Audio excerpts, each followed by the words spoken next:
तो dear students, इस video से पहले जो हम वीडियो एक सीक्वेंस में चल रहे हैं, हमने प्राइमरी डीकम्पोजिशन को फाइंड आउट किया था और प्राइमरी डीकम्पोजिशन की एग्जिस्टेंस को प्रूव किया था थ्योरम के साथ। ठीक है, उस थ्योरम के प्रूफ के अंदर हमने एक आइडेंटिटी यूज़ की थी कि किसी भी आइडियल को हम लिख सकते हैं as a quotient of one U and then उसकी intersection with I comma that one, आपको याद होगा।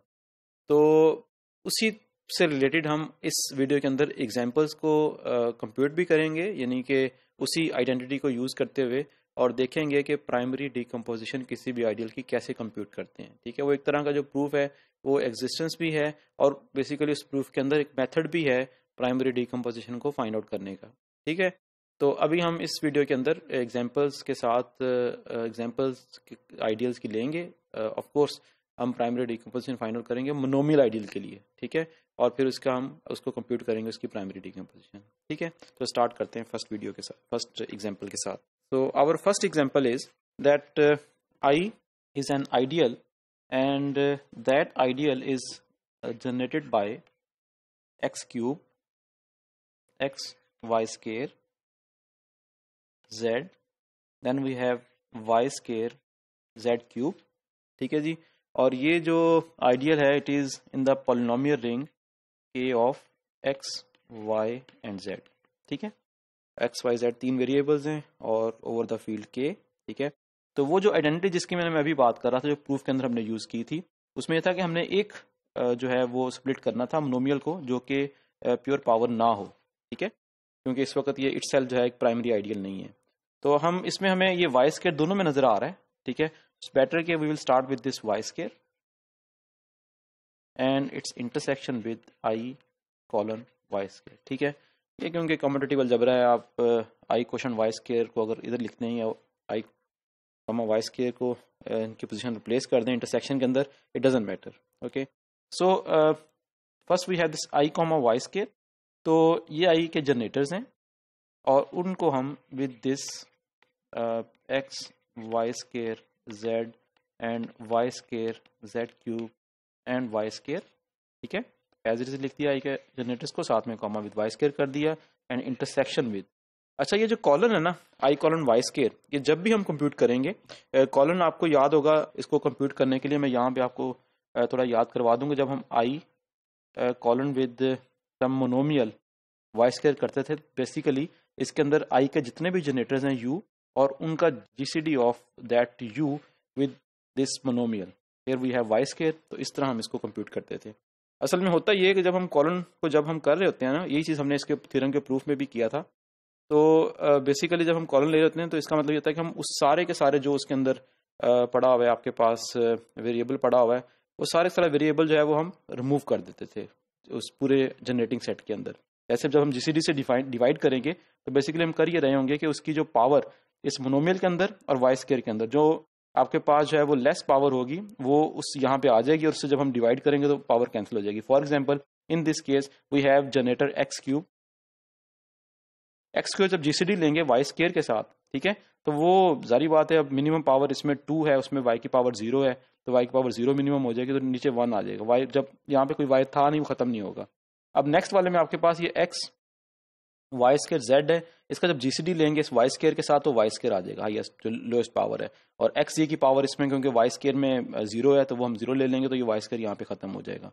And then y square z q भी ऑन द सेम लाइंस, आपके पास जो जीसीडी आएगा विद दिस मोनोमियल, आपके पास वाई स्क्वायर आएगा और वाई स्क्वायर आपस में कैंसिल हो जाएंगे, तो आपके पास जेड क्यू आएगा। तो इन नटशेल होता है कि जब क्वेश्चन ले रहे होते हैं तो सारी वाई की पावर्स हैं वो इसके अंदर आपकी वो रिमूव हो जाती हैं। ठीक हो गया, तो ये तो जस्ट मैंने आपको बताया था कि आप जब क्वेश्चन लेंगे तो क्वेश्चन लेने से आपकी जो पावर्स होंगी वो पावर्स बेसिकली सारी वाई की जो है वो इसके साथ रिमूव हो जाएंगी। ठीक है, तो इट मीन्स दैट जब हम ये इसके अंदर ये वाई को कंप्यूट कर रहे हैं आई कॉलन वाई स्क्वायर को, इट मीन्स कि आपके पास ये आ जाएगा एक्स क्यूब, ठीक है, और फिर सारी पावर्स वाई की remove, we have this z cube. ठीक है, सो देन एक्चुअली ये वाई स्क्वायर है और वाई स्क्वायर के मल्टीपल्स यहाँ पड़े हुए हैं, तो इसमें हम मल्टीपल्स नहीं ले रहे होते, लिख नहीं रहते जनरेटिंग सेट में, मिनिमल सेट ऑफ जनरेटर्स में, तो ये दोनों ये भी कैंसिल हो जाएंगे। तो अल्टीमेटली आपके पास बन जाएगा ये x cube y square intersection with we have this x cube and z cube and then x z. ठीक है जी। तो ये अब आपके पास ये भी एक प्राइमरी आइडियल है। प्राइमरी आइडियल मोनोमियल के केस में मैंने देखा था कि पहले आपके पास वेरिएबल्स की प्योर पावर्स हो और उसके बाद जो मोनोमियल्स लिखे हों वो उन्हीं वेरिएबल्स में से हों। ऑन द सेम लाइन ये एक्स क्यूब जेड क्यूब दो वेरिएबल्स यूज हो रहे हैं जिनकी प्योर पावर्स हैं, एक एक्स है एक जेड है, और उसी से रिलेटेड आपके पास मोनोमियल जब आगे पड़ा हुआ है। तो इस तरह ये दोनों जो हैं ये प्राइमरी आइडियल हैं और ये हमने इस मोनोमियल आइडियल की प्राइमरी डीकम्पोजिशन फाइंड आउट कर ली थी। इससे पहले जब हम टॉपिक कर रहे थे उसमें हम इररिडंडेंट प्राइमरी डीकम्पोजिशन फाइंड आउट कर रहे थे, जिसमें कि हम किसी भी मोनोमियल आइडियल को प्योर पावर्स ऑफ वेरिएबल्स की फॉर्म में लिख सकते हैं। तो एक्चुअली प्राइमरी डीकम्पोजिशन में ये होता है कि हम प्राइमरी डीकम्पोजिशन में तो हम यहाँ तक तो पहुंच गए, लेकिन इसी को हम फर्दर एक्सटेंड कर सकते हैं टू फाइंड इट्स इररिडंडेंट जो है वो इंटरसेक्शन। इररिडंडेंट जिसके अंदर आपके पास जो पावर्स जो हैं वो सारी की सारी वेरिएबल्स की प्योर पावर्स आ सकती हैं। और तो उसमें होता है कि हम मजीद उसको नहीं डिवाइड कर सकेंगे, आल दो प्राइमरी को हम मजीद इंटरसेक्शन की फॉर्म में लिख सकते हैं, लेकिन इररिडंडेंट के अंदर हम उसको मजीद नहीं कर सकेंगे। जैसे इररिडंडेंट के अंदर जब हम प्योर पावर्स की फॉर्म में लिख रहे होते हैं तब उसको हम कंप्लीट नहीं कर सकते होते। तो ये आपके पास जो है x cube y square and intersection with, अगर इसको मैं फर्दर चलूँ, हमारा प्राइमरी डीकम्पोजिशन यहाँ पे कंप्लीट हो चुकी हुई है। ठीक है, अब फर्दर इसको मैं प्योर पावर्स ऑफ वेरिएबल्स की इंटरसेक्शन में लिखना चाह रहा हूँ।